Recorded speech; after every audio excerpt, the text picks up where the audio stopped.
propose de commencer. Première règle, donc je propose à tout le monde, sauf les intervenants, de couper les micros. Donc on aura un premier temps de présentation. Donc d'abord, c'est Marianne Bernable, qui est gestionnaire de parcours complexe, qui va nous présenter une situation. Et cette situation sera discutée d'abord par le docteur Julien Baudenez, qui est médecin en HAD. Je laisserai les intervenants se présenter de façon un petit peu plus précise. Et ensuite par le professeur Vincent Morel, qui est médecin de soins palliatifs. Donc, cette première partie durera environ 45 minutes et ensuite, nous aurons 45 minutes de discussion. Alors, pour la discussion, comme on est très nombreux, ce que je vous propose, c'est d'utiliser plutôt le chat pour poser vos questions. Comme ça, vous pouvez les poser au fur et à mesure.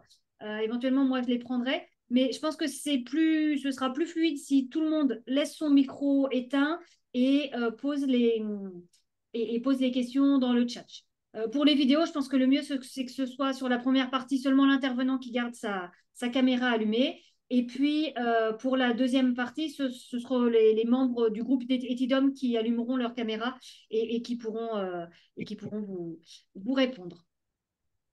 Voilà, eh bien, écoutez, nous sommes 109. Donc, je passe la parole à Mélanie Bellec et Marianne Bernable pour se présenter d'abord et ensuite pour présenter la situation. Bonjour, donc je me présente Mélanie Bellec, je suis directrice du DAC Appui Santé Cob et je suis accompagnée, enfin on est toute l'équipe présente, mais notamment de Marianne Bernable qui est référente parcours complexe et qui du coup va vous présenter la situation qui nous a interrogés sur un aspect éthique, donc d'un monsieur qui a été accompagné par le DAC. Le monsieur a été accompagné par la Maya avant d'être accompagné par le DAC, je précise. Donc, il s'agit de la situation de Robin, un monsieur qui est de nationalité anglaise, âgé de 72 ans en 2023, est installé en métropole depuis ses 16 ans. Il vit seul dans une résidence dite sociale. Il est en situation d'isolement et vit dans un T1. L'orientation a été faite à l'époque en 2020 par le CLIC pour une problématique globale de santé, notamment en lien avec un parcours de vie à la rue, avec des consommations inhérentes, pour un refus des propositions d'aide, des ruptures dans le parcours de soins, en lien notamment avec le Covid. Donc le monsieur ne sortait plus ou quasiment plus de son domicile et n'était pas vacciné, pardon. Ce monsieur donc est en isolement social. Il a une sœur domiciliée en Angleterre avec laquelle il entretient un contact annuel. Ses fréquentations sont qualifiées de toxiques en lien avec les consommations et la vulnérabilité de monsieur dans un environnement délétère. Le monsieur Robin a une capacité de marche réduite. Donc, avant Covid, il se déplaçait jusqu'en centre-ville situé en contrebas de la ville. Suite au confinement, il n'est plus sorti et n'a plus pu sortir par la suite. Son appartement est accessible par plusieurs marches. Il vit donc dans une résidence plutôt précaire, dégradée, vétuste et insalubre. Le monsieur est partiellement autonome. Il souhaite rester vivre chez lui. Il se déplace donc uniquement dans son logement. Même aller jusqu'à la boîte aux lettres lui est difficile. Il fait une toilette succincte au lavabo. Il y a une problématique d'hygiène. Il fait ses transferts et s'habille seul. Il n'a pas ou peu de soins à la toilette. Il ne se déshabille pas pour se mettre au lit et se change assez peu. Il prépare ses repas qui sont plutôt rudimentaires. Il mange peu, mais boit sans aide. Alors, au niveau de l'accompagnement et du projet, de 2020 à 2022, la Maya a effectué des visites régulières, une fois par mois en moyenne, puis de façon plus intensive sur 2022-2023. Monsieur a accepté progressivement le soutien et les interventions du SAD qui étaient déjà en place à hauteur de 2 heures par semaine pour le ménage, les courses et l'aide au repas. Nous avons pu injecter une infirmière du CMP sur septembre 2021 pour apporter un soutien psychologique par rapport à des angoisses. Nous avons pu mettre en place aussi un suivi par infirmière libérale de juin 21 à février 2022, notamment pour l'administration du traitement, la surveillance thérapeutique ponctuelle. Et à partir de septembre 2022, elles ont pu aussi procéder à la vaccination Covid, puisque du coup, ce monsieur-là ne pouvait plus se rendre en ville, notamment par le fait qu'il n'était pas vacciné. Le médecin traitant qui était présent dans la boucle, mais un petit peu à distance, a été remobilisé à partir de septembre 2021 également. Au printemps 2021, il y a eu une première hospitalisation de monsieur avec 3 côtes fracturées et un passage en réanimation. Il a fait une décompensation respiratoire massive et le médecin de l'hôpital m'indiquait effectivement qu'il n'y aurait pas d'autre réanimation si toutefois il le fallait. Des éléments de rupture qui ont pu être notés dans la situation, c'est qu'en novembre 2022, ce monsieur Robin a perdu un voisin, ami, compagnon de route, on va dire, de façon brutale. Et ça a probablement occasionné une grosse rupture dans sa situation. L'évolution de la situation de décembre 2022 à mai 2023. Donc, il y a une majoration et ou une affirmation des troubles cognitifs. Progressivement, le monsieur s'est montré moins cohérent dans son discours, avec des orientations spatio-temporelles. Il a eu un comportement difficile à contenir en centre hospitalier. Il demande systématiquement son retour à domicile, notamment par le fait qu'il est en sevrage tabagique alcool quand il est hospitalisé. Il a eu 6 hospitalisations entre décembre 2022 et mai 2023. La dernière, en mai 2023, a été programmée et elle a conduit effectivement au décès de monsieur en juillet 2023. Sur les temps des hospitalisations, plusieurs fois, effectivement, la question des soins palliatifs et la question de la fin de vie ont été abordées avec les professionnels des hôpitaux, des différents hôpitaux, puisqu'il a été dans 2 hôpitaux différents. À compter de 2023 février, la situation s'est accélérée, notamment par la perte d'autonomie qui était visible sur les transferts à domicile, puisque cette perte d'autonomie a conduit à un alignement H24 à partir de avril 2023. La dégradation cognitive et physique, le rapport à la réalité du monsieur, des escarres nécrosées, une cachexie. On a réussi à maintenir le SAD en place. Il y a eu un soutien important parce qu'effectivement, le SAD était en difficulté pour intervenir dans le milieu de vie du monsieur, avec effectivement des personnes présentes au quotidien pour des alcoolisations, notamment. Le SAD a continué à intervenir, mais a restreint son intervention aux courses et à l'entretien du linge à partir de avril 2023, à la demande des infirmières libérales. On a soutenu le monsieur dans ses démarches administratives, notamment vis-à-vis de la banque pour faire une ouverture de compte alimentaire, de la préfecture, puisqu'il y a eu effectivement un essai de régularisation de son titre de séjour et de son passeport pour qu'il puisse éventuellement ouvrir des droits à l'aide sociale si toutefois il devait rentrer en établissement, donc EHPAD ou USLD. Les infirmières libérales, à partir de 2023, ont rajouté effectivement les soins de nursing, l'aide au lever, à la toilette, à l'habillage dans un premier temps et uniquement après à la toilette au lit.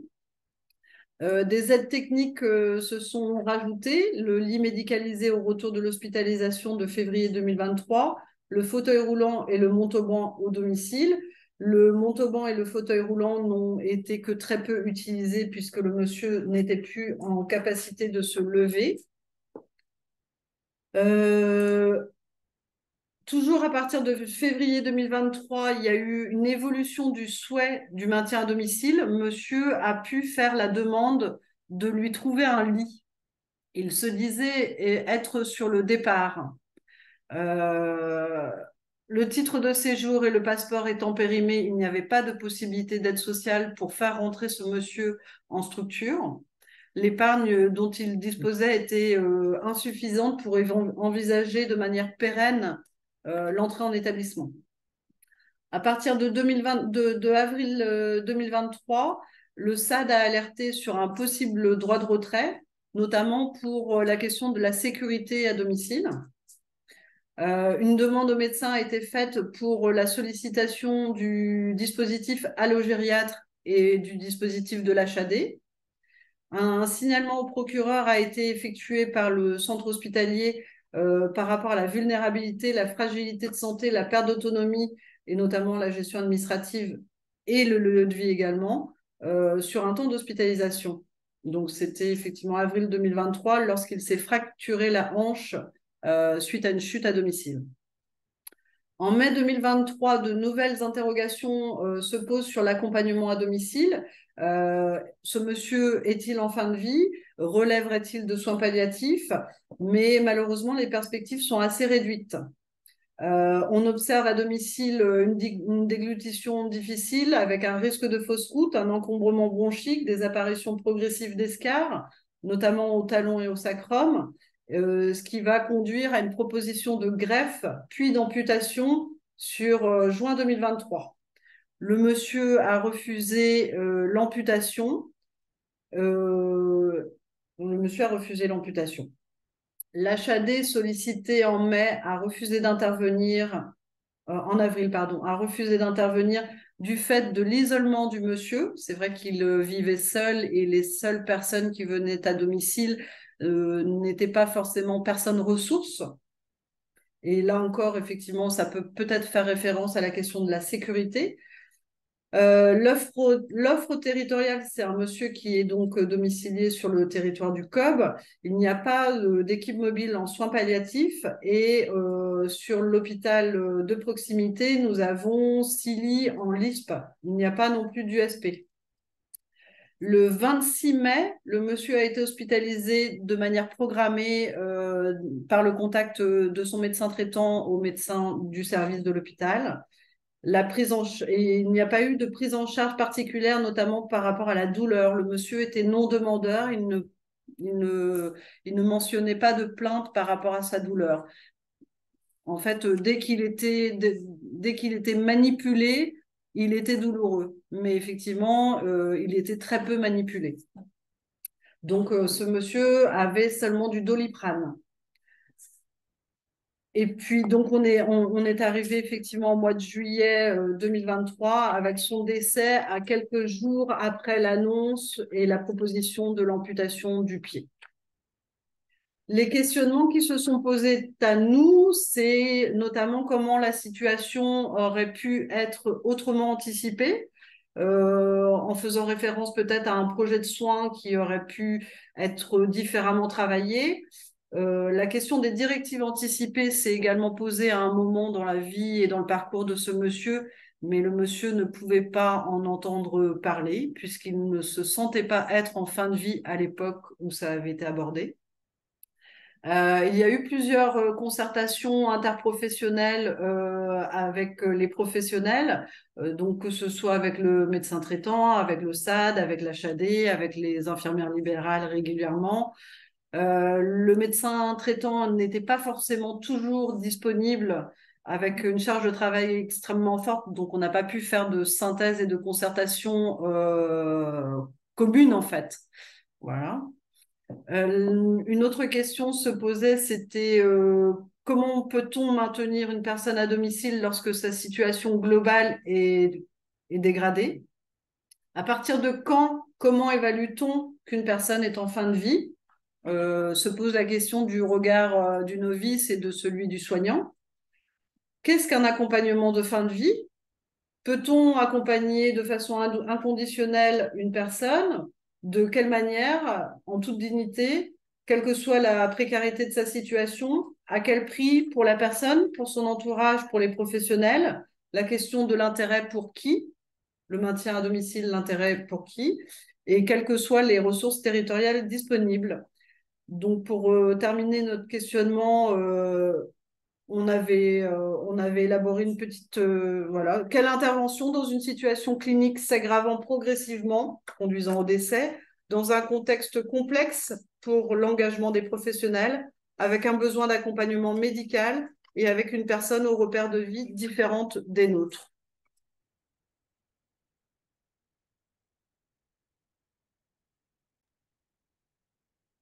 Merci beaucoup. Alors, je vous propose d'arrêter le partage de votre diaporama et je passe la parole au docteur Baudnez pour se présenter et puis nous faire un premier retour sur cette situation. Bonjour à toutes et à tous, je suis Julien Baudénès, donc je suis médecin coordinateur au sein du service d'hospitalisation à domicile du Ponant, euh, localisé à Brest. Je remercie Marianne et Mélanie pour cette présentation de cette situation clinique qui, je pense, reflète plutôt bien la complexité de certains de nos accompagnements à domicile. Voilà, donc j'ai prévu une petite présentation également pour essayer d'éclaircir un peu, de répondre à certaines questions. Parfait. Pour commencer, il m'a paru primordial de déculpabiliser les soignants. Quand je dis soignants, c'est au sens large, hein, les personnes qui prennent soin, donc c'est les soignants médicaux, paramédicaux, les intervenants sociaux, les auxiliaires de vie, face à des situations de ce type. Cette prise en soin nous a peut-être pas paru optimale, totalement satisfaisante, mais nous sommes souvent confrontés à des contraintes incompressibles, hein, comme ici, notamment des situations socio-économiques très défavorables, des projets de fin de vie qui peuvent être fluctuants, hein, où les désirs du lieu d'accompagnement peuvent varier à plusieurs reprises. Il faut d'ailleurs ne pas confondre, à mon sens, le souhait de fin de vie à domicile et le décès à domicile. De nombreux patients souhaitant une fin de vie à domicile, mais pas nécessairement y mourir. Donc il faut faire quand même le distinguo, à mon avis. D'ailleurs, Robin avait pu exprimer hein, à une période où il avait signalé qu'il souhaitait qu'on lui trouve un lit. Ce qui est important, par contre, c'est d'essayer d'anticiper l'évolution de la pathologie, en effet, et les éventuelles hospitalisations, afin que celle-ci soit le plus fluide possible. Ce qui peut être très perturbant également, c'est le refus de soins. Ici, un refus de prise en charge de la douleur par le patient. Généralement, c'est vrai que c'est fréquent, hein, notamment au niveau de la morphine, ce qu'on rencontre régulièrement nous. Alors, soit pour des raisons religieuses, je dirais, qui sont de plus en plus rares, hein, mais chez les personnes âgées, il y a cette image de douleur rédemptrice, on va dire, un peu à l'instar du Christ, ou des fois pour des prétendues intolérances. Donc ça nécessite évidemment de nombreuses explications, de négociations. Et en cas d'échec, c'est vrai que ça peut être très insatisfaisant et puis générer un sentiment d'impuissance. Mais comme le dit souvent Jean-Marie Gomas, hein, que Jean-Marie Gomas est un médecin, un des pionniers des soins palliatifs en France, ce n'est pas ma faute. Par exemple, ce n'est pas ma faute si une patiente va mourir de son cancer, si son mari est alcoolique, si son logement est inadapté. Voilà, on fait face à des contraintes incompressibles, on va dire. Alors pour autant, il faut pas baisser les bras, hein, bien entendu, faut pas sombrer dans ce qu'on pourrait appeler un cynisme abandonnique, et toujours tenter de faire au mieux avec ces contraintes. Une autre spécificité, je pense, propre aux situations palliatives, et qui peut être anxiogène à la fois pour le patient, son entourage, et aussi pour les soignants, c'est vraiment l'incertitude face à de telles situations, hein. Incertitude sur l'évolution de la pathologie, incertitude sur le temps qui reste à vivre, pardon. Voilà. Mais tout cela me fait penser à la relecture de la situation que cette prise en soin n'a pas été si catastrophique. Au final, le patient a quand même pu être hospitalisé, peut-être pas dans le service le plus adapté du fait du manque de ressources sur le pays de Cobh, mais il a été hospitalisé, donc il a été pris en soin et ces symptômes ont pu être pris en charge. Alors, avant d'aborder les enjeux et les tensions d'un accompagnement à domicile, il me paraît quand même intéressant de rappeler les avantages qu'il peut y avoir à de tels types d'accompagnement. Donc, le domicile, c'est souvent un lieu de vie, enfin, c'est un lieu de vie mais assez rarement de fin de vie, hein. Encore à l'heure actuelle, à peine un quart des décès surviennent à domicile. Il faut rappeler que le domicile, c'est pas uniquement un lieu géographique, c'est également le lieu de l'intimité, hein, un environnement aimé qui est ancré avec la vie antérieure et qui est souvent relativement sécurisant, ce qui n'était pas le cas chez Robin, mais globalement, c'est comme un lieu sécurisant pour les patients. Ce lieu facilite le maintien des liens familiaux et affectifs. Et puis, il permet aussi de mettre à distance les contraintes et les angoisses de mort qui sont générées par une hospitalisation traditionnelle. Quand vous êtes hospitalisé dans un service traditionnel, bah, le cadre, rien que le cadre lui-même vous ramène en permanence à la maladie et à la mort future.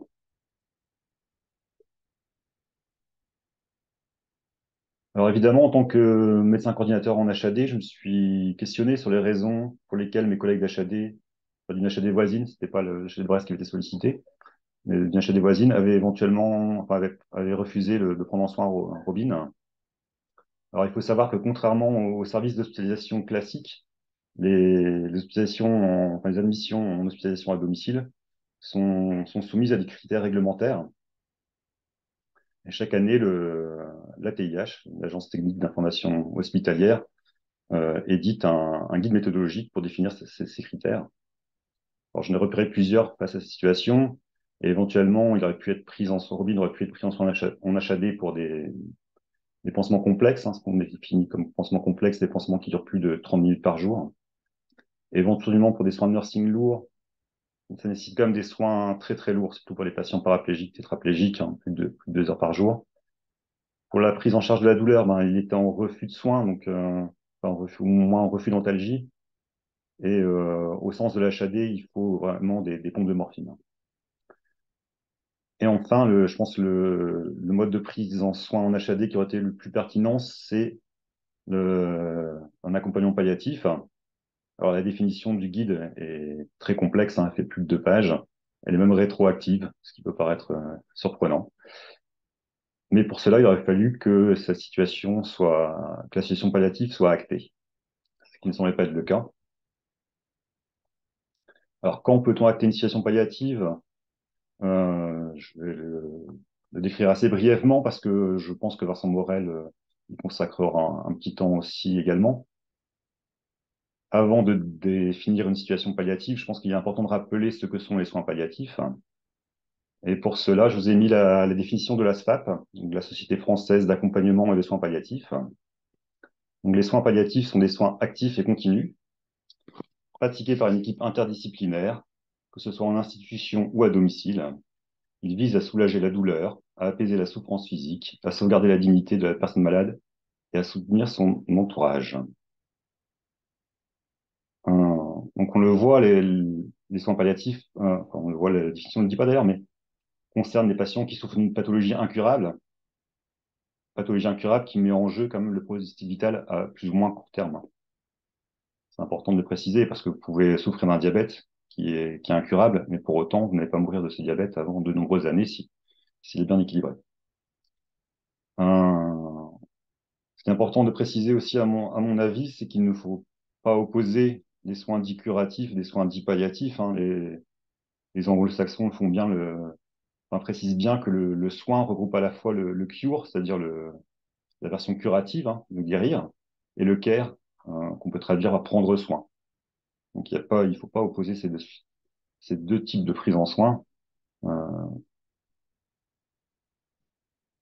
voilà, que cette définition, je pense, pourrait s'appliquer tout autant aux soins dits curatifs, hein, j'ose espérer que les soins curatifs visent aussi à soulager la douleur, à apaiser la souffrance physique et à sauvegarder la dignité des patients. Alors, une des grandes difficultés, ce qui était le cas ici, c'est de définir un projet de soins sans que le patient n'y participe. Euh, je pense que si on avait questionné Robin sur son souhait, ce que vous avez probablement fait, évidemment, il n'aurait pas émis grand souhait, si ce n'est peut-être qu'on le laisse tranquille. Enfin, telle est ma perception, en tout cas, de la situation.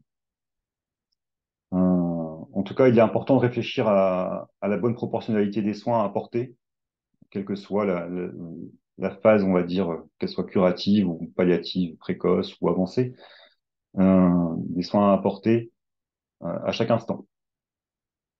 Donc, de questionner les soins qu'on apporte, ce qui a été fait visiblement. Hein, par exemple, ici, on peut noter le séjour en réanimation, voilà, où il y a eu une utilité à ce séjour en 2021, mais visiblement, ça n'a pas été perçu comme pertinent par la suite. Et puis, se questionner aussi sur l'intentionnalité des soins qu'on apporte. Hein. Est-ce que ces soins visent à guérir ou au contraire à apporter un confort? Par exemple, est-ce que l'amputation proposée à Robin visait pas simplement, visait à le guérir, c'est-à-dire à éviter une infection, une gangrène, qui pourrait provoquer sa mort, ou au contraire pour son confort parce que il était trop douloureux. Donc, il faut vraiment réévaluer en permanence le projet de soin et puis les traitements qu'on apporte. Une autre question, c'était est-ce que l'HAD a refusé une prise en soin du fait de l'adéquation de son domicile, de sa précarité sociale? Alors, c'est un critère de refus plutôt rarissime hein, de notre côté. Euh, j'ai souvenir d'accompagnement de fin de vie dans des lieux qui n'étaient pas nécessairement les plus adaptés. Je pense par exemple dans des caravanes. Voilà. Souvent, on se pose aussi la question de l'insalubrité, de l'incurie. Oui, c'est quelque chose qui nous préoccupe, notamment nos soignants quand ils ont nécessité de faire des soins stériles où bien souvent, seul l'adaptable où ils préparent les perfusions sont les espaces propres au sein du domicile. Une autre difficulté, ça va être l'absence de chauffage, d'eau chaude. Ce qui est surtout péjoratif et ce que nous a rappelé notamment la tempête Kiaran qui a eu récemment, c'est l'absence d'électricité hein, quand il y a nécessité d'appareils médicaux qui fonctionnent sur l'électricité. Hein, je pense aux pompes à morphine, aux pompes d'alimentation, aux extracteurs d'oxygène ou aux matelas à air. Petite précision concernant la prise en charge économique de l'hospitalisation à domicile. Elle est similaire à n'importe quelle hospitalisation pour les patients. Donc, à partir du moment où celui-ci a des droits, il n'y a aucun souci. Mais dans une situation telle que Robin, voilà, on évoque actuellement la suppression de l'aide médicale d'État pour tel type de personnes et ça questionne quand même nos prises en soins futures. Alors, le principal critère de refus d'hospitalisation à domicile, ce qui a été évoqué quand même, il me semble, c'est l'isolement du patient. Alors, au sein de notre HAD, alors chaque HAD a des critères un peu différents, mais nous, c'est pas le critère c'est pas un critère d'exclusion en soi. On privilégie plutôt le critère la capacité d'alerter, donc quel que soit le moyen, que ce soit par téléphone, par SMS, je pense à nos patients qui ont des trachéotomies par exemple, ou par mail et d'alarme. Bien entendu, quand les patients sont isolés, on essaye de multiplier les passages, hein, les passages de soignants, des auxiliaires de vie, des bénévoles, ou d'assurer une présence au domicile avec les gardes malades, qui peuvent être financés par des FNAS. Vous allez me dire que c'est bien beau, car quand ces patients sont déjà en incapacité, je pense particulièrement par exemple aux patients qui ont des troubles neurocognitifs, hein, les personnes démentes par exemple qui vivent seules à domicile, qui sont alitées, qui vivent seules, ou qui ont cette capacité initialement et qui la perdent. Voilà. Donc là, c'est parfois qu'un report de la problématique en effet. La perte de cette capacité va avoir deux impacts principaux à mon avis. Un premier impact sur la sécurité du patient et un second qui met en jeu la question de la dignité d'une fin de vie. Alors, concernant la sécurité, le respect de l'autonomie décisionnelle, car souvent les patients voilà, sont bien conscients de cette mise en jeu de leur sécurité, mais souhaitent tout de même demeurer à domicile. Donc, il faut faire le distinguo entre la sécurité propre du patient et de son entourage. Concernant la sécurité du patient, bah, je pense au risque de chute, notamment. C'est un des principaux risques, ou de se déperfuser, de se brûler, hein, quand les patients notamment qui fument. Ce qui est primordial, à mon avis, c'est voilà, de s'assurer que ces risques ont bien été expliqués aux patients, de voir s'il a la capacité psychique de les comprendre, voilà, pour qu'ils puissent émettre ce qu'on appelle un consentement libre et éclairé. Une autre problématique, c'est le risque collectif que peut faire encourir le patient. C'est toujours la problématique du fameux cocktail, hein, tabac et oxygène. Alors le hasard fait bien les choses parce en tant que médecin coordinateur d'hospitalisation à domicile, nous bénéficions d'une mailing list.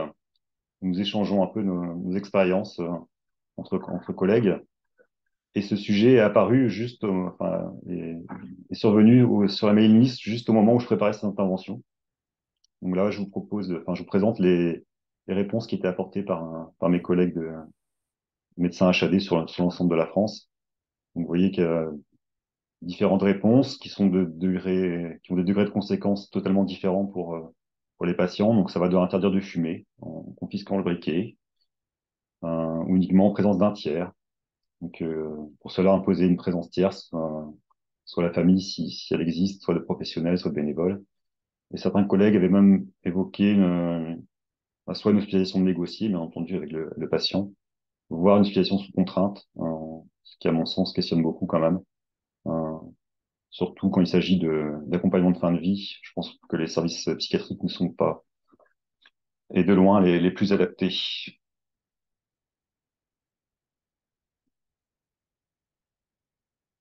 Une fin de vie digne, alors c'est une question qui revient très régulièrement, notamment au sein de nos staffs dans les services. C'est vraiment une question primordiale à mon sens. Il faut noter qu'il y a quand même, je pense, un idéal fantasmé de belle mort, hein, qui prédomine chez les soignants, enfin dans la population, et puis chez les soignants également. Je vais être volontairement caricatural, je pense, mais et puis vous demandez peut-être un peu d'imagination, mais imaginez une vieille dame qui meurt dans son lit au sein de la maison où elle a toujours vécu, avec ses enfants et ses petits-enfants qui sont présents, qui sont là pour lui tenir la main. Euh, voilà, c'est évidemment quand cela survient ainsi, c'est toujours une satisfaction pour les soignants, voire un succès institutionnel, pour le service. Mais je pense que cet idéal n'est pas forcément possible, ni même le souhait de tous les patients. À contrario, on peut imaginer d'autres scénarios beaucoup plus catastrophiques. On peut penser à des patients alcoolodépendants qui ont des cancers ORL et qui vont mourir d'une hémorragie cataclysmique, et qui seront retrouvés juste le lendemain matin au sol dans une mare de sang. Je suis vraiment caricatural, mais bon, par leur infirmière libérale. Voilà. Alors, ces fins de vie ne sont probablement pas désirables, mais sont-elles pour autant indignes? Euh, alors, je vais pas vous faire un cours sur les différentes conceptions philosophiques de la dignité parce que j'en ai pas les compétences et puis on n'a pas forcément le temps. Je vous renverrai peut-être pour cela vers des philosophes comme Éric Fiat dans son petit traité de la dignité ou Jacques Rico, par exemple, dans son livre Éthique du soin ultime. Mais de plus en plus prédomine dans notre société une conception qu'on pourrait qualifier de bourgeoise de la dignité, euh, où seuls sont considérés comme dignes ceux qui se conduisent dignement. Dans ce type de définition de la dignité, voilà, le synonyme serait de maîtrise, de retenue, de décence, de pudeur, de maintien, de contenance. Mais quand on est en toute fin de vie, quelle maîtrise peut-on encore avoir quand notre corps voilà, se dégrade progressivement? Quelle décence quand on hurle de douleur? Voilà. Donc, cette conception de la dignité, pour moi, cette acception, vraiment, quand on voit quelque chose de performatif, hein, il faudrait réussir sa mort comme on doit réussir sa vie. Je pense que c'est quelque chose à corriger, hein, parce que sinon, ça peut être source de dérive. Je pense que Vincent Morel en parlera également. Un autre enjeu fréquent qui apparaît dans nos prises en soins, euh, c'est des injonctions un peu paradoxales de la part des patients, où il y a une demande voilà, de présence soignante quasiment 24 heures sur 24, ou alors de manière très rapide, dès qu'il y a surgit du moindre problème. Et puis en même temps, ils nous reprochent à la fois un envahissement soignant du domicile. Ce que je vous disais, c'est vrai que l'accompagnement à domicile sert aussi à mettre des distances, hein, vis-à-vis des angoisses de mort. Et malheureusement, bah oui, l'intrusion de l'HAD vient raviver ces angoisses, hein, du fait de la médicalisation nécessaire du domicile, hein, afin de soulager les symptômes d'inconfort. Alors oui, l'intervention des soignants vient également modifier l'intimité puis la temporalité propre au domicile, hein. Quand voilà, on a beau essayer de s'adapter au mieux avec les souhaits des patients, hein, on a quand même des horaires contraints, des passages contraints. On peut pas répondre à toutes les attentes. Très brièvement, peut-être, une autre tension qui peut exister, c'est le soutien de l'équipe soignante en place. Et puis, à la fois, ça reste paradoxal parce qu'il peut y avoir une demande d'aide de l'équipe soignante et puis un sentiment d'intrusion un peu dans la relation avec le patient. Pour différentes raisons, hein. Je pense que souvent, c'est lié à une crainte de jugement sur la prise en soin qui a été importée jusqu'à présent, une crainte de dépossession, bien entendu, qui peut être légitime. Et puis parfois, il y a aussi des comportements déviants, hein, des pratiques euthanasiques. Et voilà. Pour ça que les équipes soignantes ne souhaitent pas qu'il y ait une intrusion d'un tiers comme l'HAD. Pour élargir peut-être un petit peu, parce que ben, vous, comme moi, sommes confrontés aussi à des situations où les proches sont bien présents, sont présents plutôt. Voilà, les situations ne sont pas forcément moins complexes quand il y a une présence d'aidants, enfin de proches. Contrairement à l'hôpital, ben, les proches sont, à domicile, les proches sont des témoins constants d'évolution de la pathologie et de tous les symptômes qui peuvent être assez traumatisants, hein, qui peuvent accompagner, que ce soit les difficultés respiratoires, les hémorragies, les plaies très évoluées. Euh, Évidemment, ben, quand le patient est accompagné à domicile, ben, il y a un bouleversement de l'organisation familiale, hein, et puis ils peuvent persister malgré les aides, les tâches, les corvées que les aidants, pardon, que les proches doivent accomplir. Donc il y a un risque majeur d'épuisement des aidants, de ces soignants. Et voilà, donc il faut que nous soyons très vigilants pour que notre accompagnement s'adresse aussi à ses proches.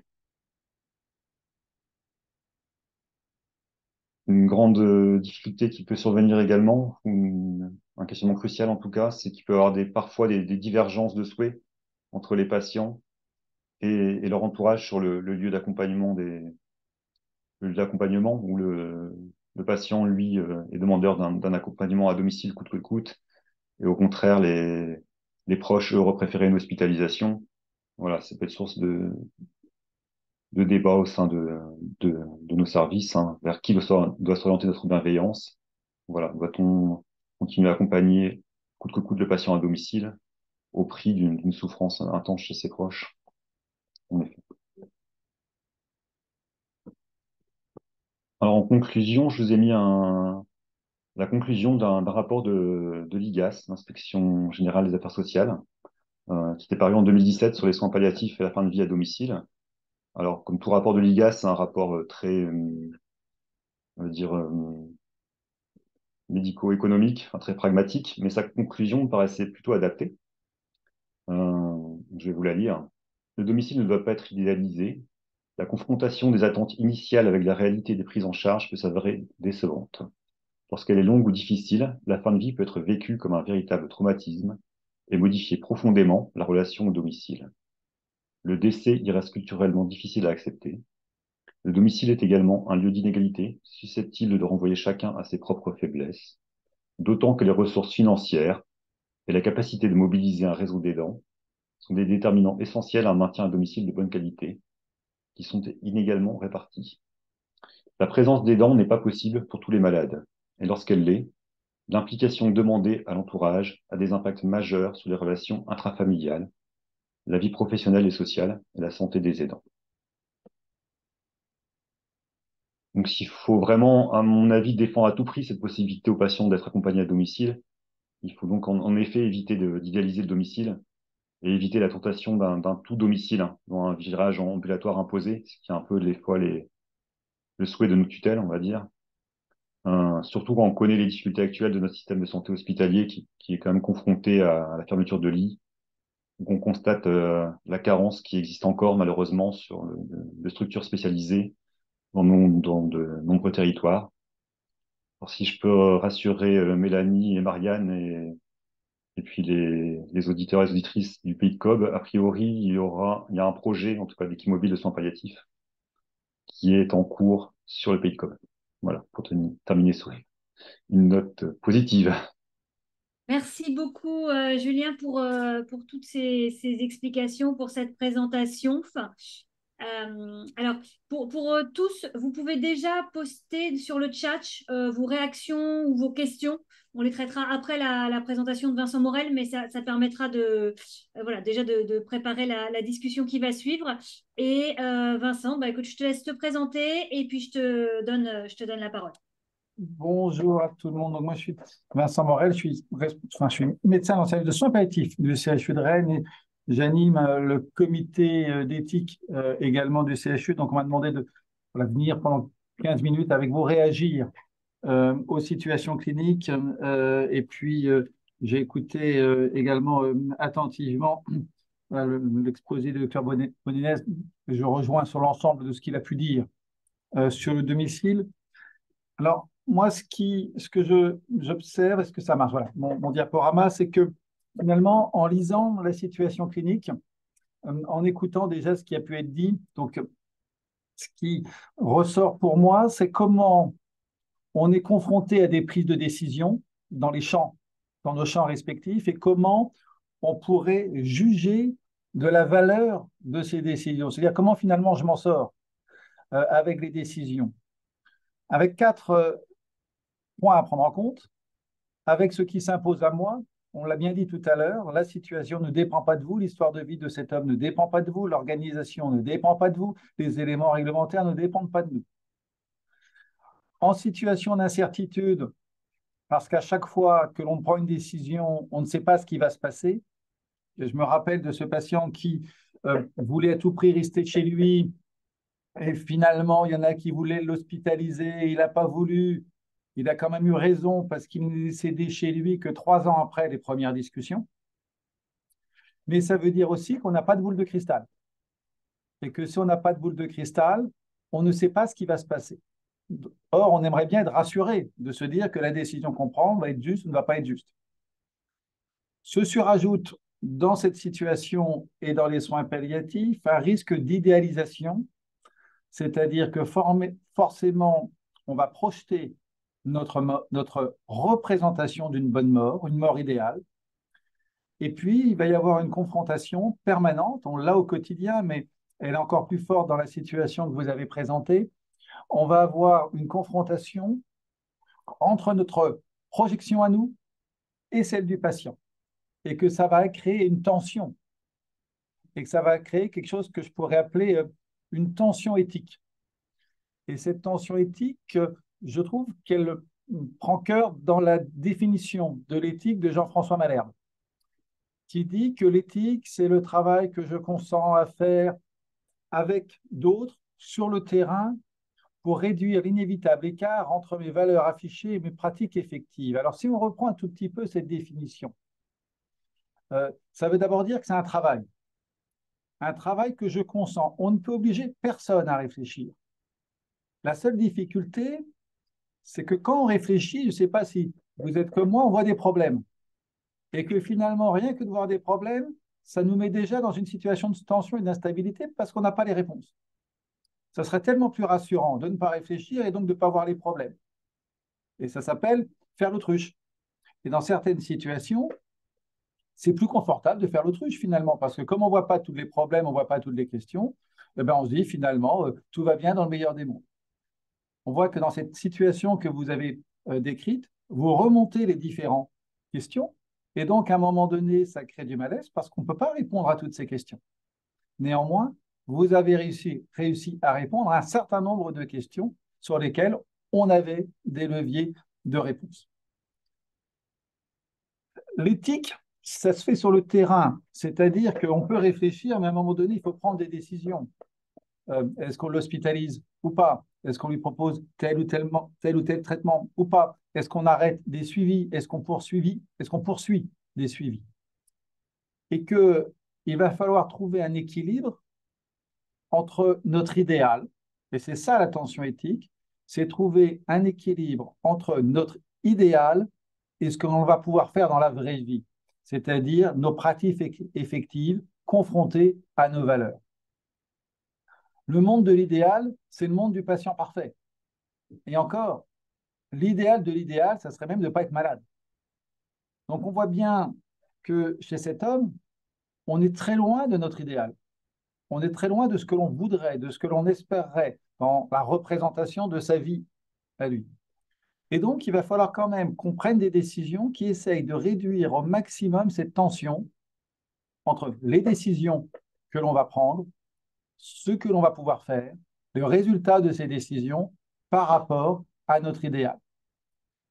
Et que ça veut dire qu'il va falloir qu'on prenne des décisions qui nous mettent, qui correspondent, à mon avis, au mieux à la situation du patient et qui vont nous créer le moins de zones d'incertitude. Et j'ai l'habitude de dire que la réponse éthique, c'est pour moi la réponse qui est la moins insatisfaisante, dans laquelle j'ai le moins d'insatisfaction et dans lequel finalement je me retrouve le mieux. Mais pour autant, se dire qu'il reste une part d'insatisfaction dans les décisions que l'on va prendre parce qu'on n'est pas dans le monde idéal. Une des premières difficultés, vous l'avez identifié dans cette situation, je fais un petit focus, c'est quand est-ce qu'on est en soins palliatifs. Ça ouvre des portes d'être en soins palliatifs quand même. Et puis, ça modifie le regard. Alors là, je vais vous montrer 3 modèles qui sont connus. Ici, en sérologie, attendez, vous voyez ici, vous voyez mon petit crayon, je pense. Eh ben, à un moment donné, le malade, il ne va pas trop mal, puis brutalement, ou à un moment donné, on voit l'aggravation de la situation. Et là, on se dit, tiens, on est en échappement de la maladie, tiens, c'est la 3e ligne de chimiothérapie, tiens, il y a des métastases qui apparaissent, et on serait peut-être en capacité de pouvoir prévoir le décès et donc de dire, tiens, quand est-ce qu'on est en soins palliatifs? Et puis, vous avez une autre situation possible où là, c'est le patient qui a l'insuffisance cardiaque. Alors, le patient qui est en insuffisance cardiaque, c'est différent. C'est le patient qui n'arrête pas de ressusciter. Il est hospitalisé une première fois, on croit qu'il va mourir, ah ben non, il repart, et ainsi de suite. Et puis, dans ces 2 premières situations, ou ces 3 premières situations, on a demandé à la famille d'amener le livret de famille. La 4e situation, il ne va pas bien, il va pas tellement pire que les fois d'avant. Là, on demande le livret de famille à la famille, et la famille nous dit, bah non, vous nous avez demandé 3 fois les choses, et hop, c'est le moment où il décède. On n'avait pas plus d'éléments à la 4e fois qu'à la 1re, 2e ou 3e fois, même si dans la vraie vie, c'est 10 ou 15 fois que les patients viennent, pour dire si ça va aller ou pas. Et la dernière situation, la dernière qui est à peu près 10 à 15%, et là vous les connaissez, c'est le modèle de la gériatrie, c'est les personnes qui n'arrêtent pas de ne pas mourir.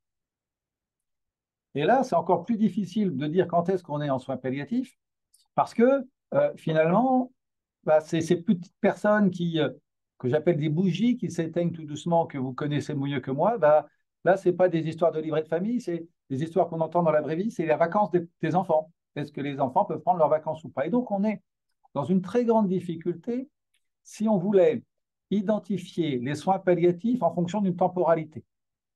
Avec quelque chose qui est une absurdité dans la phrase que je vais vous dire, c'est qu'il n'y a qu'au moment du décès que l'on serait capable de dire que 3 mois avant, il restait 3 mois à vivre. Donc oui, on est en situation d'incertitude lorsqu'on veut être sûr de ce qui va se passer. Alors, ma proposition, ce n'est pas la mienne, hein, c'est celle de la haute autorité en santé, c'est simplement de faire du repérage, c'est-à-dire de considérer que à un moment donné, serais-je étonné si mon patient décédait dans l'année, et à ce moment-là, d'arriver à déclencher, à allumer la lumière autour des pratiques sédatives, autour des pratiques palliatives, pardon, excusez-moi, autour des pratiques palliatives, de s'assurer d'un certain nombre de choses en termes de prise en charge, en termes d'organisation, tout en partant du patient, bien évidemment, et en prenant en compte ce qui va s'imposer à moi, ce sur quoi je ne peux pas agir. C'est toute la difficulté, c'est que parfois, dans la visée éthique que l'on a, on voudrait agir sur tous les leviers. Non, concentrons-nous sur les éléments sur lesquels on peut agir. Alors, comment est-ce que je peux regarder une décision? Comment est-ce que je pourrais dire que ma décision a plus ou moins le sens d'être juste? Alors, on pourrait utiliser les critères principiste de Beauchamp et Childress, qui vise à regarder le respect de l'autonomie. Est-ce que dans la décision que j'ai prise, j'ai respecté l'autonomie du patient? Est-ce que j'ai agi pour son bien? Est-ce que j'ai limité le risque d'être malfaisant, d'agir contre lui? Et puis, est-ce que dans la décision que je prenne, elle est extrapolable? Que fait-il? Comment arriver à tenir la globalité d'un plus grand nombre de personnes, ou ce qu'on appelle le principe de justice? C'est le cas, par exemple, dans les EHPAD, lorsque vous prenez une décision. Je vous enverrai les diapos, hein. Quand on prend une décision quand vous prenez une décision pour une EHPAD, pour un patient, vous avez un impact sur l'ensemble des résidents. Si on prend le Covid, il y a des décisions qui étaient plus collectives qu'individuelles. Alors, ces principes, ils sont intéressants en eux-mêmes. Vous pourriez lire le livre qui les décrit et qui montre combien ils sont intéressants, ces 300 à 400 pages en anglais. Enfin, vous pouvez avoir la traduction française. Moi, je ne l'ai pas lu, hein. Puis vous pouvez en lire un deuxième qui montre combien ces principes ne tiennent pas. En eux-mêmes d'abord. Le principe d'autonomie, c'est extrêmement difficile de savoir quelle est l'autonomie d'un patient. Et puis après, ils vont être en contradiction. Le principe d'autonomie peut être en contradiction avec le principe de bienfaisance. On le voit bien dans la situation que vous avez décrite. Et le principe de bienfaisance, il peut tout à fait aller contre le principe de non-malfaisance. La personne qui a envie de fumer, après tout, c'est un plaisir de fumer. Je suis pneumologue, donc je peux vous le dire, c'est un plaisir de fumer pour un grand nombre de personnes. Donc c'est bienfaisant d'autoriser une personne à fumer. En plus, elle le veut. On est quand même légèrement malfaisant quand on lui prend son briquet. Vous voyez cette difficulté à tenir. C'est un axe possible, c'est une façon de regarder. Et puis, vous avez une autre façon de donner de la valeur. Ça va être de dire aux décisions, c'est de distinguer deux approches possibles. L'approche qu'on va dire conséquentialiste et l'approche déontologique. L'approche conséquentialiste consiste à dire que je vais donner de la valeur à ma décision en fonction des conséquences. En gros, je vise au mieux pour cet homme et en fonction de ce qui va se passer, je vais pouvoir dire si les décisions que j'ai prises sont justes ou ne sont pas justes. Alors, ça peut être des conséquences pour lui, mais on voit bien que quand il y a des retraits d'équipe, par exemple, c'est des conséquences pour nous-mêmes. On le verra tout à l'heure. Et on va dire, voilà, ce sont les conséquences qui vont dire si mes décisions étaient bonnes ou pas bonnes. Vous voyez que cette approche conséquentialiste trouve ses limites avec l'incertitude dont j'ai parlé tout à l'heure et avec la difficulté de ne pas avoir de boule de cristal. Donc, on a une autre approche pour évaluer ou pouvoir donner des valeurs à nos décisions, qui est une approche plus au regard des principes. Bon, une approche déontologique, c'est-à-dire qu'on va dire qu'on donne de la valeur à nos décisions en fonction de la façon dont on les a prises ou en fonction des principes que l'on soutient. Si on considère que le principe que l'on soutient, c'est une liberté d'aller et venir, une liberté de mourir chez soi, quelles qu'en soient les conséquences, notre décision Oui, sera allô, Oriane à l'agence partage à Dom-Quimper. même si le décès se trouve au domicile, sans accompagnement, la nuit, on retrouve la personne seule. Là, je viens d'avoir un refus d'une prise en charge à domicile, au regard simplement des conséquences, du risque, et on est dans un monde où on a tendance à regarder le risque, et qui ne prend pas en compte un certain nombre de valeurs, de repères qui sont importants. Donc, on pourrait considérer qu'à partir du moment où nos décisions respectent les repères du patient, elles sont justes, indépendamment des conséquences. Mais on a aussi le droit de dire qu'il faut regarder les conséquences. De temps en temps, dans les décisions que l'on prend, vous pouvez vivre des désaccords entre vous. Parfois, c'est même entre soi, d'ailleurs, tout seul avec soi-même. Hein, on peut être schizophrène. Tout simplement parce qu'on réfléchit des deux façons en même temps. Et c'est un peu comme si vous demandiez à une équipe de foot, une équipe joue avec les mains et l'autre joue avec les pieds. C'est difficile quand même. Donc vous voyez que cette approche est aussi une approche intéressante parce que parfois, on est soit plutôt conséquentialiste ou on est plutôt éthique de conviction, éthique déontologique. Mais elles ne sont pas compatibles, ces deux approches. Donc il faut faire un choix. Et probablement qu'il y a des décisions dans lesquelles on va mieux se retrouver si on a une approche conséquentialiste et d'autres, on va mieux se retrouver si on a une approche déontologique, mais le tout avec un déséquilibre constant une tension constante, parce que j'en reviens à la définition, nous ne sommes pas dans le monde parfait. Donc réfléchir à ces approches, c'est diminuer notre tension éthique. Mais il ne suffit pas de réfléchir avec les 4 grands principes, l'autonomie, la bienfaisance, la non-malfaisance, la justice. Il ne suffit pas de dire on va regarder un éclairage par un principe déontologique ou par une approche conséquentialiste. Il va falloir aussi qu'on prenne en compte les différents acteurs, les différents protagonistes. Et ça, c'est ce qu'on appelle le triangle de Ricoeur. Alors, je vais vous le faire simple. Le triangle de Ricoeur consiste à dire que dans toutes les situations, vous avez 3 protagonistes. Vous avez le je, vous avez le tu et vous avez le il. Alors, je vais prendre un exemple. Un jour, on avait à réfléchir sur le maintien à domicile, mais vous l'avez sûrement, d'une personne âgée qui avait des troubles cognitifs et qui avait tendance à utiliser le gaz. Une des questions qu'on a posées au comité d'éthique, c'est est-ce qu'il y a des voisins?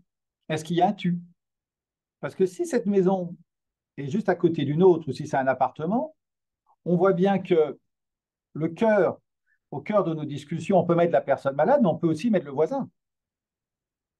Et que l'autonomie du patient va être en confrontation avec la sécurité du voisin. Et on ne va pas réfléchir de la même chose. Si c'est une maison totalement isolée en campagne, qui si elle explose, puis ben voilà. Ou si on est dans un quartier résidentiel et qu'on emporte la moitié des immeubles. Et le tout dans il. Pardon, excusez-moi si vous vomissez tout d'un coup. Le tout avec un il, avec des institutions. Dans ce que j'entends dans les échanges, c'est que de temps en temps, le je, très clairement, on essaye de le mettre au niveau du patient. Mais de temps en temps, est-ce que le je, ce n'est pas nous finalement? C'est-à-dire que le patient est en relation avec un soignant dans des institutions, dans un hôpital, avec des règles. Et que parfois, on serait amené probablement à réfléchir les questions en modifiant un peu le triangle et en nous mettant au centre du triangle, le je, c'est-à-dire à prendre des décisions pour nous-mêmes. Mais il y a aussi des règles institutionnelles à tenir. Et parfois, on peut prendre des décisions d'abord en fonction des règles institutionnelles. Donc, je pense qu'il est toujours important de définir ce je, ce tu et ce il, et de savoir pour qui on réfléchit, pour qui on va prendre la décision. Il est parfaitement légitime de considérer, si je vous prends l'exemple de cette femme qui a des troubles cognitifs et le voisin, de considérer que les décisions que l'on va prendre, on va d'abord les prendre par rapport à la sécurité du voisin. Mais à ce moment-là, disons-le clairement, affichons-le clairement. Et dans nos échanges, dans nos discussions, on est parfois confronté à ce type de questions. Tout ce que je dis du principe, des 4 principes, de l'approche déontologique, de l'approche conséquentialiste, elle va aussi bouger en fonction de ce triangle. Alors, en conclusion, la réflexion que j'avais aussi en lisant ces situations cliniques, parce que j'ai bien conscience que je ne vous ai apporté aucune réponse à ce qu'il fallait faire. J'essaye simplement que finalement, on arrive à mieux vivre avec les décisions qu'il nous faut prendre en prenant en compte notre idéal. Oui, on n'arrive pas à faire de notre idéal, et j'en reviens à la phrase de Jean-Marie Gomas, où il dit « c'est pas de notre faute », et il rajoute souvent « je fais de mon mieux ». Et puis, ce qui est très difficile pour nous, c'est aussi de faire avec ce qui nous échappe. Et ça, c'est compliqué. Et je pense que c'est ces éléments de la confrontation de l'idéal, de ce qui nous échappe, qui caractérisent, à mon avis, la tension éthique. Ce que je viens de vous dire, à mon avis, ne va pas venir simplifier les décisions que vous êtes amenés à prendre. Elles peuvent peut-être simplement permettre de mieux les expliciter. Et je fais le vœu qu'en les explicitant, elles deviennent mieux compréhensibles et que nous arrivions non seulement à mieux les expliquer aux patients, aux familles, mais aussi à mieux vivre avec. Et je terminerai juste que votre situation, il y en a de la complexité quand même. On est vraiment le haut de la pyramide.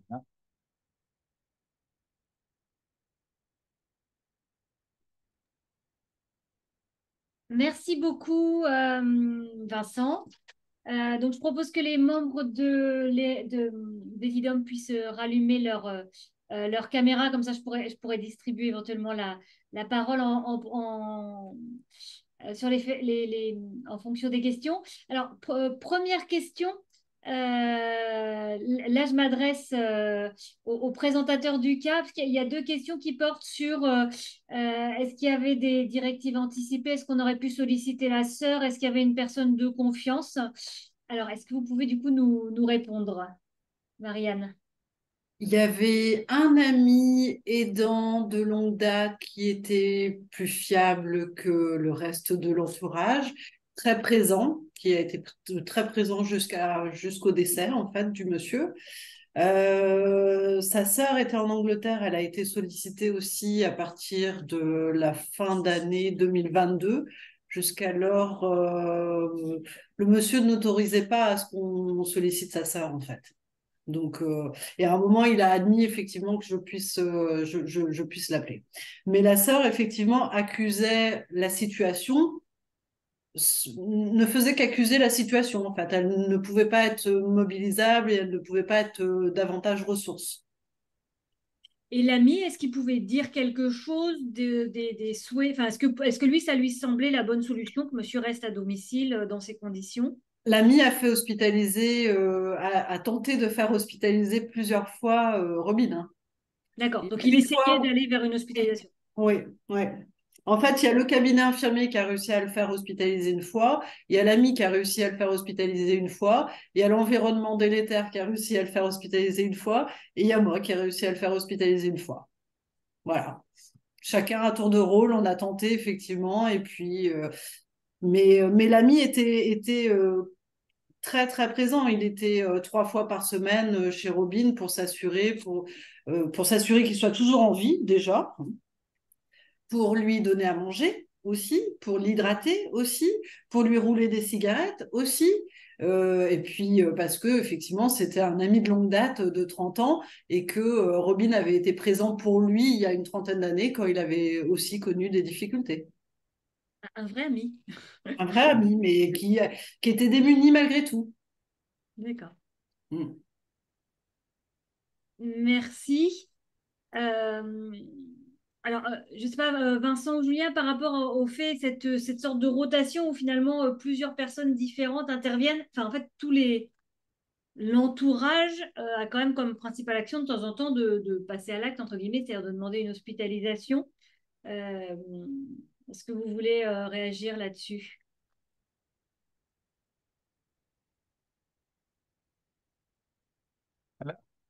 On est bien toujours dans l'interaction. C'était Marie-Sylvie Richard qui avait écrit un livre sur la triangulation de la relation en soins palliatifs, il y a très longtemps, et qui reprenait l'équivalent d'un jeu tuile, c'est-à-dire en disant que le patient est toujours en interaction avec des proches ou une famille et avec des soignants, et qu'on a toujours un équilibre à trouver entre ces trois acteurs, et qu'effectivement, on ne peut pas satisfaire par une même décision les trois acteurs de la même façon. Euh, et ça, c'est extrêmement difficile. Ça serait le monde des bisounours, hein, d'avoir des décisions qui satisfassent les trois partenaires. À un moment donné, il faut essayer d'avoir le maximum d'éléments réflexifs pour pouvoir argumenter une décision qui va peut-être privilégier l'un de ces trois acteurs. Mais ce que j'entends aussi, c'est que les trois acteurs sont légitimes. Enfin, et que cet ami est aussi Ils ont, dans son ils rôle. ont tous, enfin ces trois acteurs ont tous leur propre légitimité. D'accord. Et Mais alors, du coup, ouais, Julien, alors toi, excuse-moi, Aline. Non, je rejoins totalement le propos de Vincent. Le mieux qu'on puisse faire, c'est peut-être de faire le rôle de médiateur entre le patient et ses proches, quoi. Mais oui, ils ont tout autant leur légitimité dans leurs souhaits et dans leurs désirs. alors, il y a deux questions, Julien, qui visent à des précisions sur ta présentation. Alors, une sur la difficulté à rester dans une affiliation multidirectionnelle. Je ne sais pas si tu veux réagir. Enfin, j'ai repris l'idée de la question de demander à sa sœur. Je ne sais pas si ça répond, si tu veux compléter. Et puis l'autre, sur le côté, le caractère rétroactif.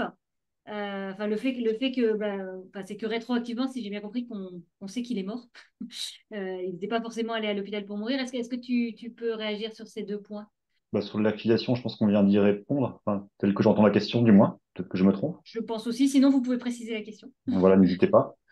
Et le caractère rétroactif, oui, c'est quand j'évoquais en fait les critères réglementaires ou légaux qui peuvent justifier d'un accompagnement palliatif par l'HAD. Ce que je vous disais, c'est que le guide méthodologique, il consacre 2 pages, donc c'est extrêmement complexe. Je pense dans une volonté de ne pas non plus surmédicaliser toutes les fins de vie.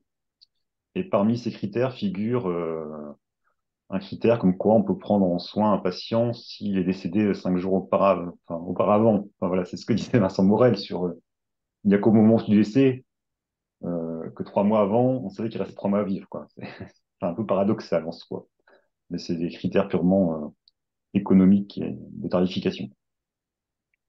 Je pense qu'il faut, pour solliciter l'HAD, il faut vraiment réfléchir en termes de plus-value. Qu'est-ce que ça apporterait par rapport à un accompagnement et les soignants déjà en place, en fait, qu'apporterait l'HAD. D'accord. Alors, Julien, un dernier petit travail. On te demande les références du rapport IGAS.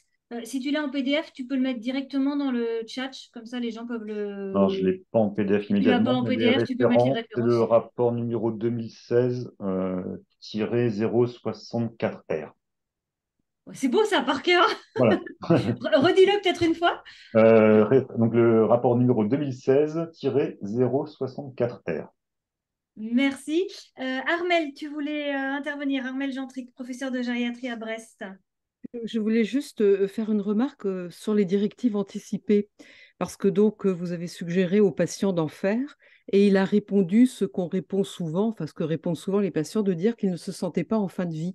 Donc pour expliquer l'importance de dire que ces directives anticipées peuvent être faites alors même que on n'évoque pas une situation de fin de vie, parce qu'on se trouve souvent dans cette difficulté-là.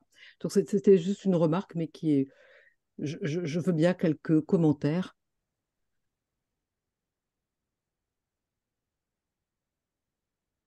Alors peut-être Marianne, qu'est-ce qui s'est passé dans cette discussion? En fait, c'est en 2021 que je lui ai suggéré de pouvoir effectivement réfléchir à ces directives anticipées, parce qu'il avait été déjà réanimé en 2021, en fait, ce monsieur-là. Et en fait, il ne m'a pas dit je ne suis pas en fin de vie, je ne vais pas le faire. Il m'a dit je ne veux pas y penser en fait, parce que c'est la mort, parce que je ne veux pas y penser en fait. C'est pas le D'accord. moment et je ne veux pas y penser. Je ne peux pas en fait anticiper cette situation de l'approche de la mort en fait. Voilà. Parce que dans la présentation, vous évoquez le fait qu'il avait dit qu'il n'était pas en fin de vie. Ouais, là, je comprends très bien. D'accord. Oui, parce qu'en fait, c'est comme ça que je l'ai traduit, parce qu'il y a eu Ouais. effectivement un moment où il m'a dit, ça y est, je suis passé de l'autre côté, quoi. Oui, oui, Et là, il je y a eu comprends. effectivement un avant et un après, donc c'est pour ça que je l'ai signifié comme ça, en fait. Mais c'est vrai que les directives anticipées, enfin, je ne sais pas ce que vous en pensez les uns et les autres, ça reste quand même très compliqué, hein. Ah oui.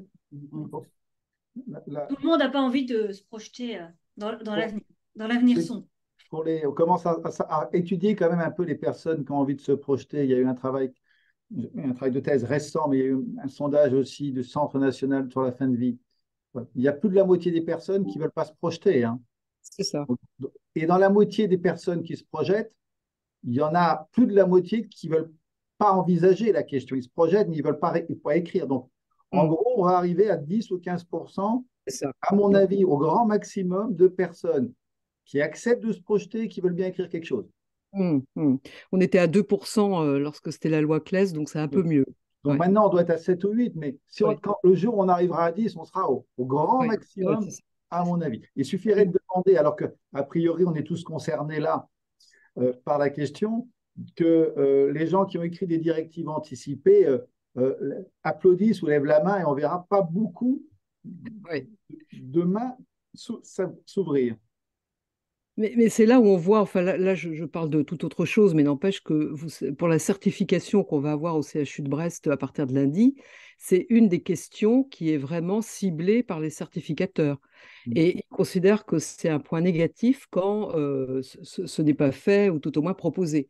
Donc vous voyez la différence entre la réalité, là aussi, et un idéal qu'on ne pourra jamais atteindre. Donc c'est Mais, important.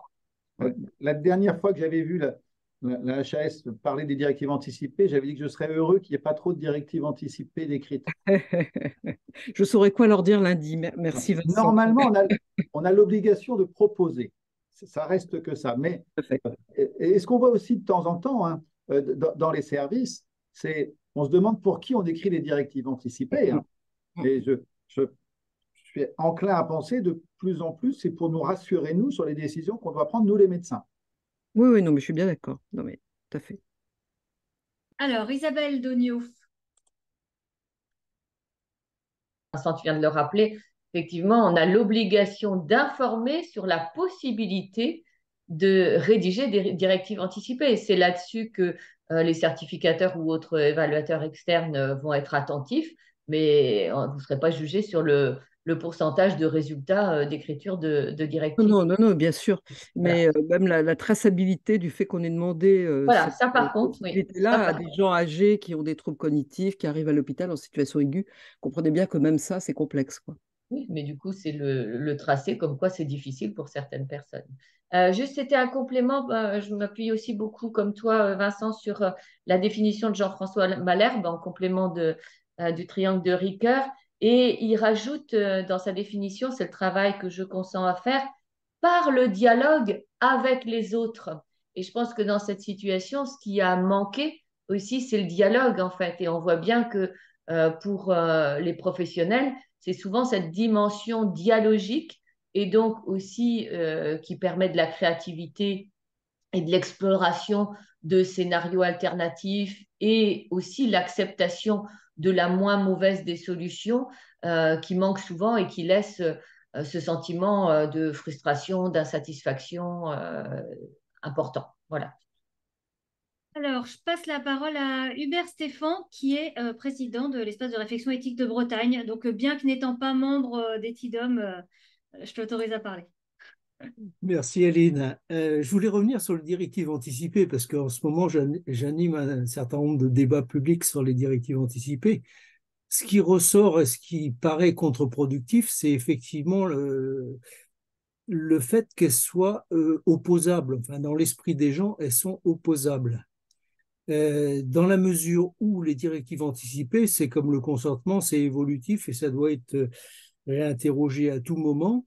Et les gens ont peur qu'on respecte strictement leurs directives anticipées, sachant qu'elles ont été rédigées à un moment donné avec une situation qu'ils ont imaginée et qui n'est pas la situation qu'on rencontre à ce moment-là. Donc, le fait qu'elles soient opposables vient un peu contrecarrer l'envie de les rédiger. Sachant qu'on a dans la littérature, et je pense Michel Serres, par exemple, parce qu'il y en a d'autres, qui rapporte dans son livre C'était mieux avant, le cas d'un patient qui sort de soins palliatifs en allant voir le médecin en disant merci de ne pas avoir lu mes directives anticipées. Alors, merci. Après, on s'éloigne un petit peu du sujet qui était vraiment sur la fin de vie à domicile et dans des conditions qui sont parfois complexes. Est-ce que sur parce que c'est vrai que la situation qu'on a présentée était assez extrême, entre guillemets. Mais le fait c'est qu'une fin de vie à domicile, c'est plus compliqué pour les soignants. En fait, pour les soignants, en tout cas, il me semble que c'est plus confortable que les gens meurent à l'hôpital, où on a l'habitude, entre guillemets. Et pour les proches, peut-être aussi dans un certain nombre de situations. Et pour les services d'aide à domicile ou les services de soins infirmiers à domicile, je pense qu'il n'y a aucun doute que ce décès à l'hôpital, ça règle un certain nombre de questions, ça simplifie les choses. Alors, du coup, je reviens sur une question qui a été posée un petit peu avant. Alors, à qui donner la priorité, aux patients ou à la famille? Est-ce que qui c'est qui veut répondre à cette question? Peut-être juste avant, Aline, sur le domicile et le décès, par exemple, dans les EHPAD, aller contre une idée reçue, il y a peu de morts aux urgences en fin de vie. La très grande majorité des résidents d'EHPAD meurent en EHPAD. La très grande majorité des personnes qui souhaitent accompagner à domicile meurent à domicile. Et que finalement, c'est sûr que sur une situation extrême, on y voit toutes les difficultés. Il ne faudrait pas voiler toutes les situations qui se passent très très bien dans les EHPAD, qui se passent très très bien à domicile, parce que je pense que se joue aussi à domicile et dans les EHPAD, moi qui ai la chance de faire les deux, des moments de vie qui ne peuvent pas se dérouler à l'hôpital. Et donc voilà, c'est simplement ce petit élément-là aussi de souligner au regard, enfin, au-delà d'une situation extrême, tout ce qui est fait par tout le monde.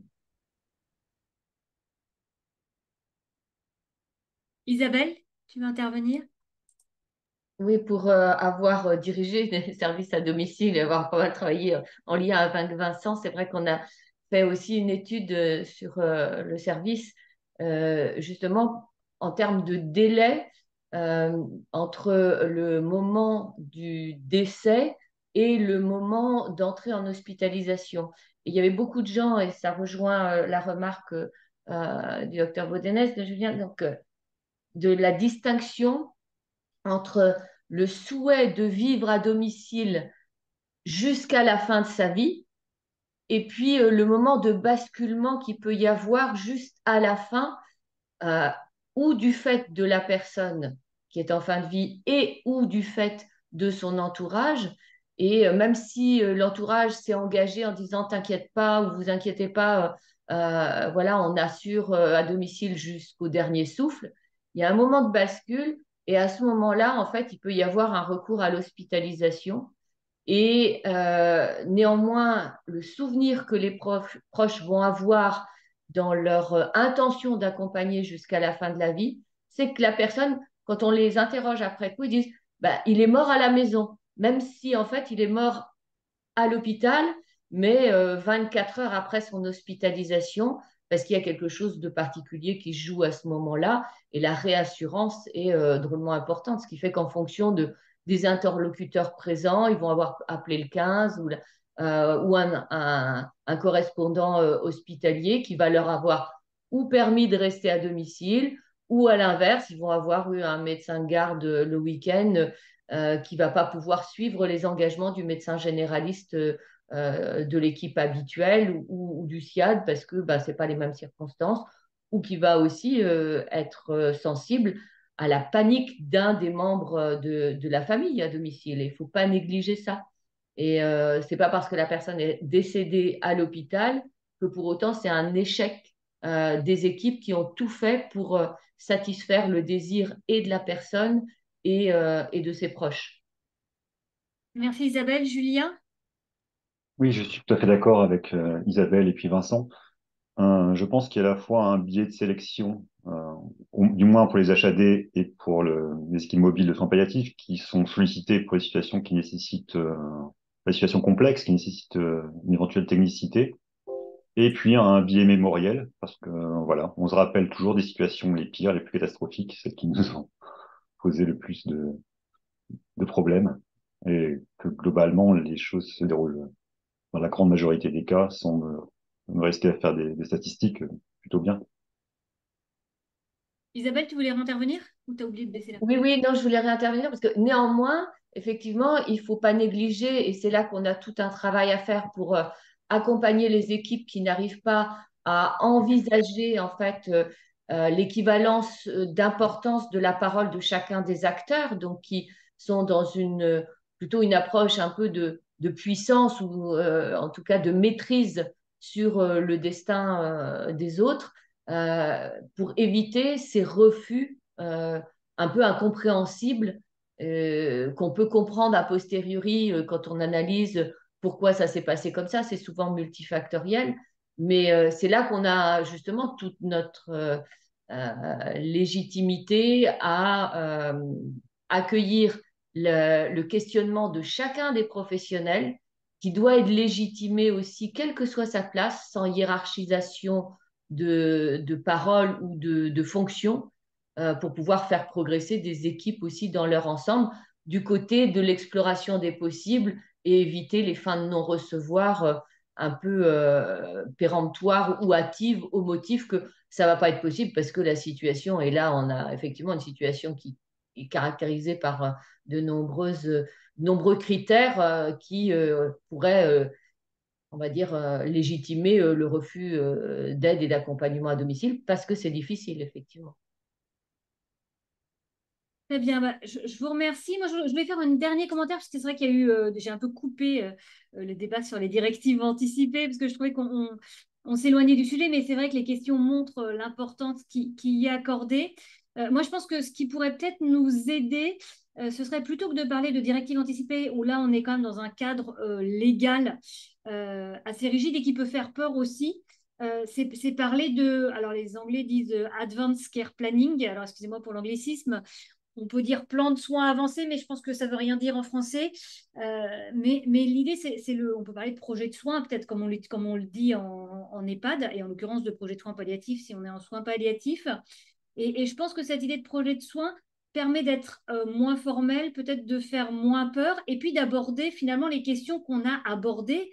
Est-ce que je veux pouvoir continuer à fumer? Est-ce que je veux qu'on m'emmène à l'extérieur? Est-ce que je veux pouvoir aller dans le jardin? Est-ce que je veux voir mes proches? Est-ce que je veux plus les voir? Est-ce que je veux mourir dans mon lit ou dans mon salon ou pas chez moi parce que pour ma famille, c'est pas acceptable d'avoir un mort à la maison. Éventuellement, qu'est-ce que après ma mort? Est-ce que je reste? Est-ce que je vais à la salle mortuaire? Enfin, il y a est-ce que je donne mon corps à la science? Enfin, donc, donc tout ça, c'est pas des directives anticipées, mais c'est des choses qui, je pense, sont importantes à discuter sur la façon dont la personne veut vivre ces derniers jours. Et pour le coup, c'est des sujets qui concernent aussi le service de soins à domicile, y compris un service non médicalisé, dans quelle pièce je veux être installée et qui je veux voir et qui je ne veux pas voir quand je suis en train de mourir. Donc, je pense que tout ça, c'est important. Alors, il y a encore Armel et Isabelle qui ont levé la main. Vous avez 30 secondes chacune parce qu'il est 15h28 et je voudrais faire une conclusion plus sur le plan pratique après. Armel. Armel, tu voulais parler? Je n'avais pas ouvert mon micro. Donc, tout à fait d'accord avec toi et plus qu'on pourrait élargir même à projet de fin de vie finalement, parce qu'il y a le côté vie, tout simplement, de savoir qui peut être là, pas là. Voilà. Mais certainement que le terme directive anticipée, il demanderait à être revu. Isabelle. Oui, c'était juste pour compléter. En fait, on a même eu dans des discussions avec certaines personnes dans cette projection de comment ça pourrait se passer.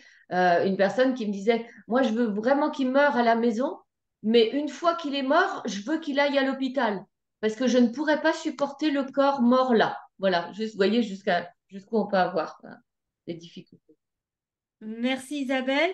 Alors, je vois aussi qu'il y a des membres d'EHPAD qui se sont invités à ce séminaire Étidom et qui nous disent que les analyses de pratique sont très importantes en EHPAD. Je pense que c'est pareil, ça s'applique aussi au service de soins à domicile.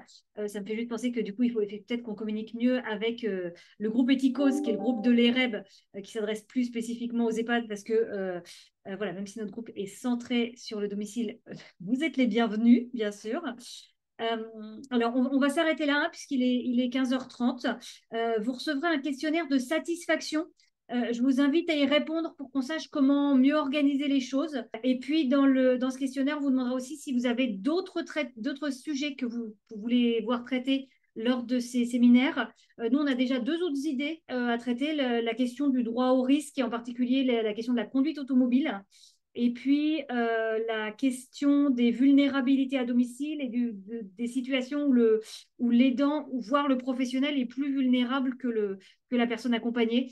Donc, on envisage un prochain séminaire, j'espère, au mois de mars, avec l'une de ces questions. Vous aurez tous ceux qui sont inscrits à ce séminaire, vous recevrez l'information. Mais donc, n'hésitez pas vraiment à répondre à ce questionnaire de satisfaction pour qu'on puisse adapter au mieux ces présentations.